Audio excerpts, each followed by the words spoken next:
Shalom, salam damai di dalam kasih Yesus Kristus sebagai Tuhan dan Juru Selamat pribadi kita semua. Saudara, hari ini kita belajar satu topik, yaitu Yesus Raja Damai. Yesaya pasal yang ke-9 ayat yang ke-5 mengatakan, sebab seorang anak telah lahir untuk kita, seorang putra telah diberikan untuk kita, lambang pemerintahan ada di atas bahunya, dan namanya disebut orang penasihat ajaib, Allah yang perkasa, Bapa yang kekal, Raja Damai. Saudara yang saya kasihi dalam kasih Yesus Kristus sebagai Tuhan dan Juru Selamat. Kenapa Yesus itu disebut sebagai Raja Damai?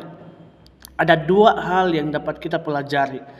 Hal yang pertama, karena kelahiran Yesus membuka satu jalan supaya manusia dapat kembali bersatu dengan Allah. Saudara, di dalam Kejadian mengatakan bahwa manusia pada mulanya itu bersatu dengan Tuhan, memiliki hubungan yang baik dengan Tuhan. Tetapi disebabkan manusia itu telah jatuh ke dalam dosa, manusia telah berpisah. Dengan arti kata lain bahwa ada satu jurang yang memisahkan di antara manusia dengan Allah, sehingga manusia tidak dapat menjangkau Allah. Jadi saudara, dan kelahiran Yesus itu telah memberikan manusia itu satu jalan supaya mereka dapat bersatu kembali dengan Tuhan.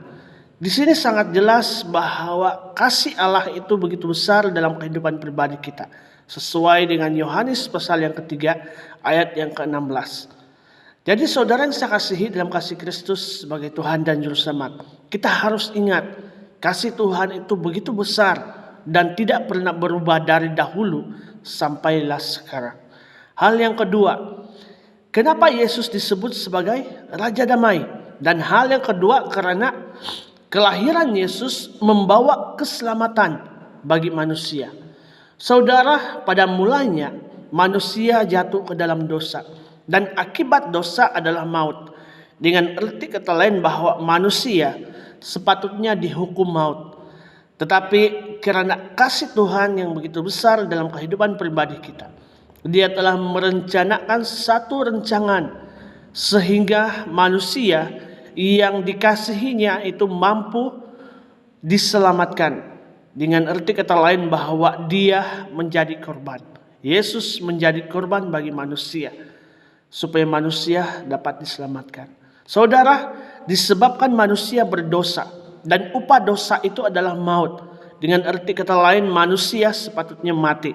Tetapi karena kasih Tuhan yang begitu besar, Dia telah memberikan kita satu jalan keselamatan dengan kelahiran Yesus Kristus sebagai Raja Damai dalam kehidupan pribadi kita.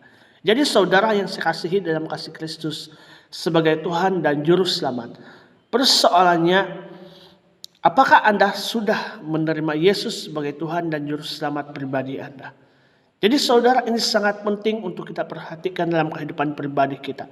Ataupun apakah kita hanya terikut-ikut dengan kata orang lain untuk menerima Yesus sebagai Tuhan dan Juru Selamat? Apakah iman kita yang telah mengatakan bahwa iya, saya menerima Engkau sebagai Tuhan dan Juru Selamat pribadi saya? Jadi saudara, ini sangat penting untuk kita praktikkan dan perhatikan dalam kehidupan pribadi kita. Sejauh mana kita mengasihi Tuhan. Saudara yang saya kasihi dalam kasih Kristus sebagai Tuhan dan Juru Selamat, ingat, kasih Tuhan itu tidak pernah berubah dalam kehidupan pribadi kita. Dari dahulu sampai sekarang, kasih Tuhan itu tidak pernah berubah. Sebab itulah, tetap setia kepadanya dan jangan sesekali meninggalkan Tuhan.